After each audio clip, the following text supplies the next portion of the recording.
Addio al test d'ingresso di medicina che ogni anno terrorizza migliaia di studenti. Quello del 2018 potrebbe essere stato l'ultimo a livello nazionale. Il Consiglio dei Ministri ha approvato il disegno di legge inerente il bilancio di previsione dello Stato per l'anno finanziario 2019. Al suo interno si trovano diversi riferimenti al test di medicina, l'unico che permette di accedere al corso di laurea magistrale a ciclo unico in medicina e chirurgia. Tra le principali novità a livello universitario c'è l'abolizione del numero chiuso, il che permetterebbe a tutti di potervi accedere. La notizia ha provocato reazioni immediate negli studenti, i quali hanno intavolato interessanti discussioni sulle possibili conseguenze. Alcuni hanno persino fatto ricorso ad un gruppo Facebook nel quale confrontarsi. Il dubbio principale, ovviamente, è legato ai numeri. Servono insegnanti e strutture adeguati.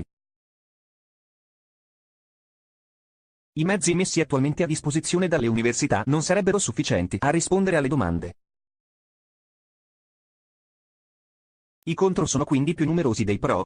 Certamente anche la questione scuola di specializzazione solleva non poche perplessità. I numeri del 2018 parlano chiaro. I posti erano 6.934, mentre gli studenti che hanno tentato il test d'ingresso per il corso di laurea magistrale erano stati 60.000. Solo i 2/3 hanno raggiunto il punteggio minimo per entrare in graduatoria, ma cosa sarebbe successo senza l'ostacolo del numero chiuso? Un'altra precisazione riguarda un particolare della manovra. Si parla di eliminare il test di medicina a livello nazionale. Ciascun ateneo potrebbe stabilire autonomamente il numero di posti disponibili e fissare un proprio test. Proprio come accade in quasi tutti i corsi di laurea a numero chiuso locale. Il che non significa per forza eliminarlo del tutto.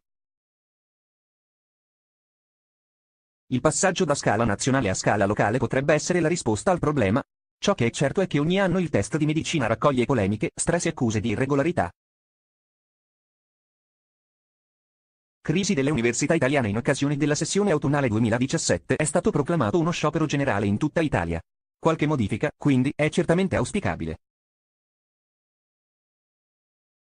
5.444 tra docenti e ricercatori hanno messo in pericolo il regolare svolgimento dell'attività didattica, in particolare delle prove d'esame post-vacanze.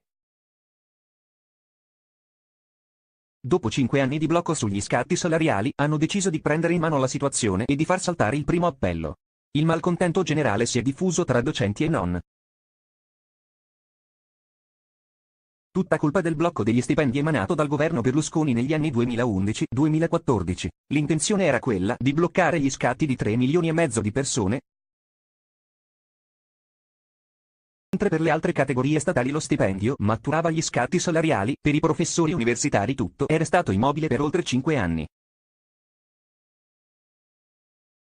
Facendo risparmiare alla spesa pubblica ben 3 miliardi di euro l'anno.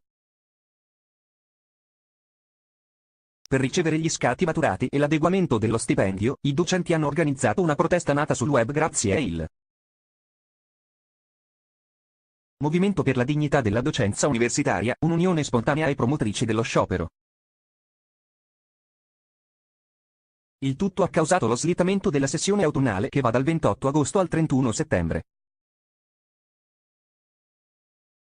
Un segnale che certamente fa riflettere sullo stato di salute degli atenei.